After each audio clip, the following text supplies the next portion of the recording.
विद्यार्थी मित्रांनो, काल आपण उपयोजित इतिहास या पाठाला सुरुवात केली होती. त्याच्यामध्ये हा जो उपयोजित इतिहास आहे या प्रकरणातील काही मुद्द्यांचा अभ्यास आपण काल केला गेला. उपयोजित इतिहास म्हणजे नेमकं काय, त्या सर्व महत्त्वाच्या गोष्टी ज्या आहेत त्या आपण तुम्हाला कालच्या तासाला मी सांगितल्या गेल्या. त्याच्यावर आज काय चर्चा करत बसणार नाही. आज आपण पुढच्या मुद्द्याला हात घालणार आहे. म्हणजे पाहत असताना उपयोजित इतिहास आणि विविध विषयामधील संशोधन. आता उपयोजित इतिहास आणि विविध विषयामधील संशोधन काय आहे? उपयोजित इतिहास आहे, पण विविध विषयातील संशोधन. मग कशा कशामध्ये संशोधन केलंय? इतिहासामध्ये संशोधन केलं जातं का? इतिहासामध्ये संशोधनाची आवश्यकता काय आहे हे समजून घेणं गरजेचं आहे. इतिहासाचा विचार केला, इतिहास भूतकाळात घडून गेलेल्या घटनांशी संबंधित असतो. इतिहासाचा आपण विचार करतो, इतिहास भूतकाळात घडून गेलेल्या घटनांशी संबंधित असतो. मग तो भूतकाळातील असेल, वर्तमान काळातील असेल, भविष्य काळातील असेल. पण आपण सांगड कुठे जोडतो? आपण पुरावे कुठले देतो? वर्तमान काळातील पुरावा देत नाही, भूतकाळातील घटनांचा पुरावा देतो. एखादी घटना पाठीमागे झाली असेल, त्याचा संदर्भ चालू घटनांशी येत असेल, तर तिथं आपण काय करतो? जुना पुरावा देतो, म्हणजे भूतकाळातील पुरावा देतो. म्हणजे इतिहास जो आहे तो इतिहास भूतकाळातील घटनांशी घडून गेलेल्या ज्या घटना असतात त्या घटनाशी संबंधित इतिहास असतो.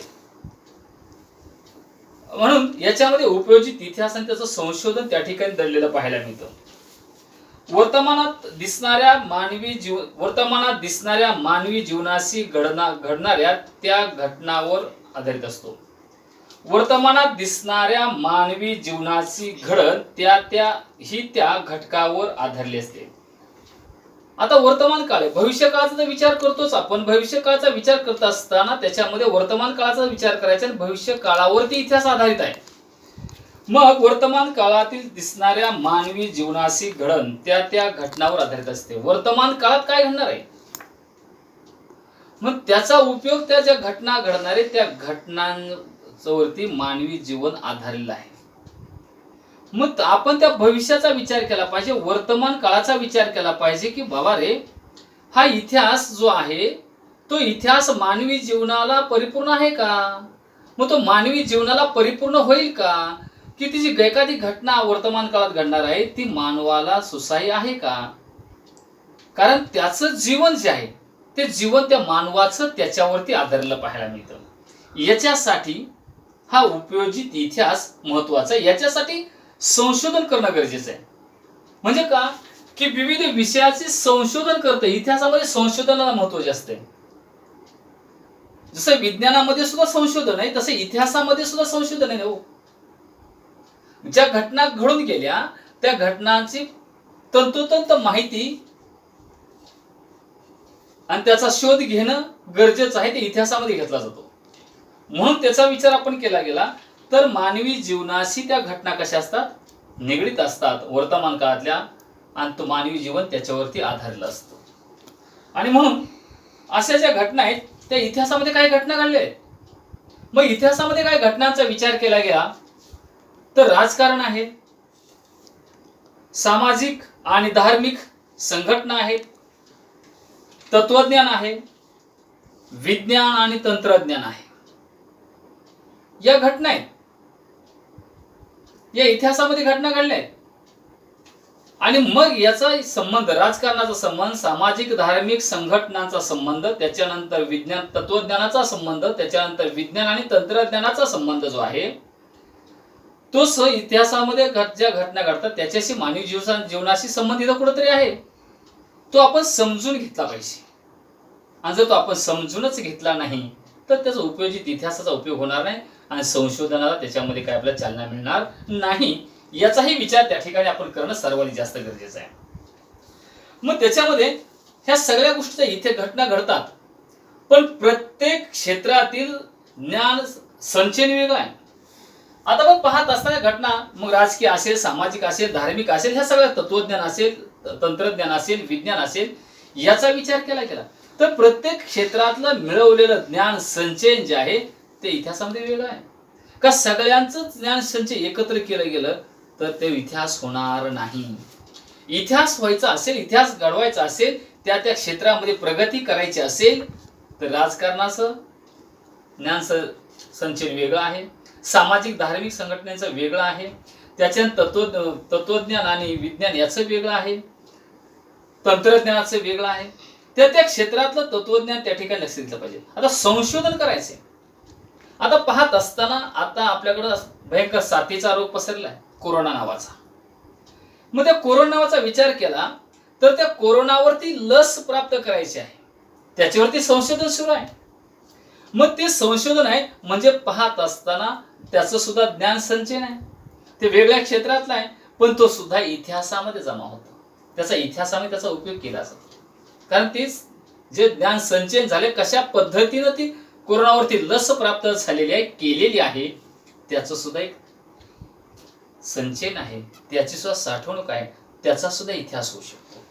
आणि म्हणून या सगळ्या गोष्टीचा विचार केला गेला तर अशा काही गोष्टीचा विचार करत असताना ज्ञान याच्यामध्ये विविध क्षेत्रातील संशोधन जे आहे त्या संशोधनातील काही बाबींचा जो 5 घटकांचा विचार त्याच्यात करायचा आहे. त्याच्यात पहिला आहे तत्वज्ञान, दुसरा आहे विज्ञान, तिसरा आहे तंत्रज्ञान आणि चौथा आहे त्याच्यामध्ये उद्योग आणि व्यापार. उद्योग आणि व्यापार याचा विचार त्याच्यामध्ये करायचा आहे. बघा पुढचे घटक पुन्हा त्याच्यानंतर पुढच्या तासाला आपण पाहणारच आहोत. तत्वज्ञान काय सांगतंय? विविध विचारश्रेणीचा उगम आणि वैचारिक परंपरा. विविध विचारश्रेणीचा उगम तत्वज्ञानामध्ये उगम होतो. विविध विचारश्रेणीचा उगम जो आहे तो उगम तत्वज्ञानामध्ये होतो. आणि मग तत्वज्ञानामध्ये झाल्यानंतर त्याची वैचारिक परंपरा काय आहे, विचारश्रेणी त्याची काय आहे, याचा विचार त्या ठिकाणी केला जातो. म्हणजे विविध विचारश्रेणीचा उगम व त्या मागील वैचारिक परंपरा याचा विचार केला पाहिजे. वैचारिक परंपरा काय आहे त्याचा विचार केला पाहिजे. ते उगम कशासाठी, तत्वज्ञान कशासाठी आहे याचाही विचार त्याच्यात करणं गरजेचं आहे. आणि पाहत असताना त्याच्यानंतर वैज्ञानिक विज्ञान जे आहे, आता विज्ञानाचा विचार केला गेला तर वैज्ञानिक शोध, सिद्धांत, त्याचबरोबर त्यांचा कालक्रम, त्याची गरज काय आणि शोधाची जननी काय असते. बघा, शोधाची जननी, गरज ही शोधाची जननी आहे. गरज ही शोधाची जननी आहे. मग वैज्ञानिक शोध कशासाठी लावायचे? सिद्धांत मध्ये त्या सिद्धांत जो आहे तो सिद्धांत मांडल्यानंतर त्याचा कालानुक्रम कसा लावायचा आहे याच्यासाठी विज्ञानाची गरज आहे. विज्ञान नसतं तर वैज्ञानिक संशोधनामध्ये त्याचा उपयोग झाला नसता, विज्ञानाचा इतिहास सुद्धा घडला नसता. मग जे अनेक शास्त्रज्ञ आहेत ते संशोधन करतायत आणि त्याचे सिद्धांत मांडतायत, म्हणून गरज ही ज्ञानाची गरज आहे. विज्ञानानं मानवाला गरज निर्माण त्या ठिकाणी केली पाहायला मिळते. त्याच्यानंतर तंत्रज्ञान. आता तंत्रज्ञानाचं काय? कृषी क्षेत्रामध्ये प्रगती झाली, अभियांत्रिकी क्षेत्रामध्ये प्रगती झाली, स्थापत्य कलेमध्ये प्रगती झाली. मानवामध्ये प्रचंड मोठा बदल करणारं तंत्रज्ञान विकसित झालं. मानव हळूहळू बदलायला लागला. कारण कालचा मानव, त्याच्या पाठीमागला मानव, अनेक प्राचीन काळातला मानव, औद्योगिक काळातला मानव किंवा आधुनिक युगातला मानव आणि टीव्हीवर दिसणारा मानव याच्यामध्ये सुद्धा बदल झाला. वेगवेगळे संशोधन लागले, कृषी क्षेत्रामध्ये प्रगती झाली, अभियांत्रिकी क्षेत्रामध्ये प्रगती झाली, तंत्रज्ञानाचा विचार झाला, स्थापत्य कलेमध्ये प्रगती झाली. अशा अनेक क्षेत्रामध्ये तंत्रज्ञानाच्या माध्यमातून प्रगती झाली. त्याच्यानंतर उद्योग धंदे आणि व्यापार. कारण का? तत्वज्ञान आलं, विज्ञान आलं, तंत्रज्ञान आलं, याच्या आधारावरती काय झालं? उद्योग आणि व्यापार यांच्यामध्ये प्रगती झाली. मानवाचा इतिहास त्या ठिकाणी पुढे काय सरू लागला. मानवी जीवनामध्ये समाजाचं क्षेत्र हळूहळू विकसित होत गेलं. कारण का? उद्योग वाढले, तंत्रज्ञान आलं, कृषी क्षेत्र आले. ह्या सगळ्या गोष्टी ज्या आहेत ह्या सगळ्या गोष्टी त्या ठिकाणी काय झाल्या?